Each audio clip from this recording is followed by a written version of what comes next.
तो श्रृंगार गौरी मंदिर विवाद को आपको समझाते हैं। दरअसल मंदिर पक्षकारों का कहना है कि प्रशासन की इजाजत के बाद ही ये आपको दिखाते हैं कि श्रृंगार गौरी मंदिर पर विवाद जो है वो क्या है। मंदिर पक्ष और मस्जिद पक्ष, यहाँ पर है कोर्ट ने श्रृंगार गौरी मंदिर में सर्वे का आदेश दिया है और यहाँ पर क्या है कि 1991 वर्कशिप एक्ट का यह हवाला दिया गया है, मुस्लिम पक्ष का है। प्राचीन काल में मस्जिद की जगह मंदिर था और सर्वे में क्या कुछ बातें सामने आई। हाईकोर्ट में सर्वे के खिलाफ अपील जो है वो खारिज कर दी गई थी। गौरी शंकर की प्रशासन की इजाजत से पूजा की जाती है यहाँ पर, और यहाँ पर सर्वे से सुरक्षा भंग होने की आशंका जो है वो यहाँ पर जताई गई थी। तो ये आपको समझा रहे हैं कि क्या कुछ इसमें देखने को मिला है, और ये भी है कि जिस पर अब जिला कोर्ट ने इस आदेश को दिया है। तो चलिए अब आपको वो तस्वीर भी दिखाते हैं जिसको लेकर विवाद है, क्योंकि इस विवाद को ग्राउंड से समझने की कोशिश की जाए तो न्यूज़ 18 आपको ये रिपोर्ट दिखा रहा है, समझिए। विद्युत परिषद है वो ये कह रहा है कि स्कंद पुराण में और दूसरे शास्त्रों में साफ तौर पर वर्णन है कि शिव के दाहिनी ओर माँ गौरी विराजती है। और विश्वनाथ मंदिर के परिप्रेक्ष्य में देख लें तो ये देखिए विश्वनाथ मंदिर है और पीछे ज्ञानवापी मस्जिद है, यानी कि जब दाहिनी ओर यहाँ पर माँ गौरी विराज रही हैं तो वो उसके सामने शिव का मंदिर है। तो उस हिसाब से देखिए कि दाहिनी ओर वो है और सामने शिव का मंदिर है। ये हिंदू पक्ष और काशी विद्युत परिषद का तर्क है इस पूरे मामले को लेकर, और इसी तर्क के आधार पर वो मांग कर रहा है। हालांकि 1991 से पहले यहाँ पर पूजा अर्चना होती थी, जो ज्ञानवापी परिसर में श्रृंगार गौरी है वहाँ पर बताया जाता है कि पूजा अर्चना होती थी, और यही मांग इस बार भी ज्ञानवापी परिसर में श्रृंगार गौरी को लेकर की गई है कि वहाँ बेरोक टोक पूजा की जाए। न केवल श्रृंगार गौरी बल्कि वहाँ पर जो भी विग्रह हैं, जिन विग्रहों का दावा किया जा रहा है या जो विग्रह दावे करने के बाद सर्वे रिपोर्ट में भी सामने आएंगे, सर्वे रिपोर्ट यानी कि जिसका कोर्ट ने आदेश किया है, वो रिपोर्ट भी अगर हिंदू पक्ष के यानी कि श्रृंगार गौरी प्रकरण में हिंदू पक्ष के में आती है तो उसके बाद वहाँ पर सारे जो ज्ञानवापी मस्जिद परिसर में जो सारे विग्रह हैं, श्रृंगार गौरी और दूसरे विग्रह, वहाँ पे पूजा अर्चना शुरू हो जाएगी। और चलिए बात करते हैं, एसपी सांसद शफीकुर रहमान वर्क ने मुसलमानों से एक होने की अपील की है और इस अपील का वीडियो भी वायरल हो गया है जो जामा मस्जिद का बताया जा रहा है। इसमें वो कहते दिख रहे हैं कि मुसलमानों एक हो जाओ, डकैती डालकर एक दूसरे की जेबें खाली ना करो, ये मदद का वक्त है।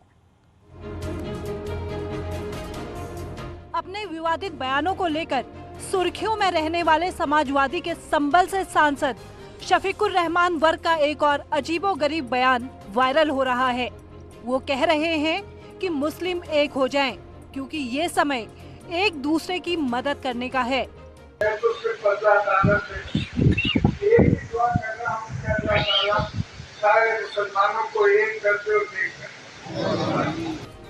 शफीकुर रहमान वर्क के इस बयान के क्या मायने हैं? असल में वो ऐसा कहने को क्यों मजबूर हो रहे हैं? वर्क मुसलमानों को एकजुट क्यों करना चाहते हैं? ऐसी क्या मजबूरी आन पड़ी है जिसको लेकर वर्क मुसलमानों को एक साथ एक दूसरे की मदद करने की अपील कर रहे हैं? हम देश के आगे बढ़ाने की कोशिश करेंगे और अपने भाइयों की मेरी जिंदगी का पूरा मिशन सियासत में इसी में निकल गया कि अल्लाह का शुक्र तेरा कमाल नहीं है कि उसने मुझे तौफीक दी कि मदद करो, मदद का टाइम है, मदद का वक्त है। हमें एक दूसरे की मदद करनी है और हम अपने शहर को खूबसूरत बनाने के लिए। इस वीडियो के वायरल होने के बाद लोग सवाल पूछ रहे हैं, विवादों में रहने वाले शफीकुर रहमान वर्क का देश प्रेम आखिर क्यों जाग रहा है?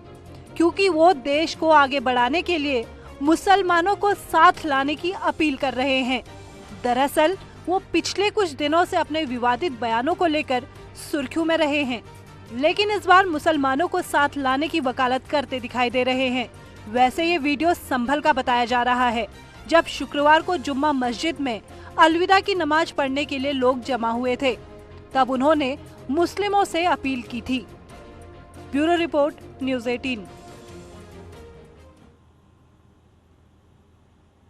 झांसी में ऊर्जा मंत्री ए के शर्मा ने बुंदेलखंड के बिजली विभाग के उच्च अधिकारियों के साथ बैठक की है। बैठक में कई अहम फैसले भी लिए गए हैं, जिसमें ट्रेन के साथ अब रोड से भी कोयला की अत्यधिक ढुलाई होगी। आपको बता दें कि परीक्षा प्लांट की उत्पादन इकाई को अधिकतम उत्पादन करने के लिए दोबारा कहा गया है। वितरण और ट्रांसमिशन से जुड़े अधिकारियों को छुट्टियों में भी काम करने की अपील की गई है। इसके साथ ही सभी अधिकारियों को जनता और जनप्रतिनिधियों के संपर्क में रहने के आदेश भी दिए गए हैं।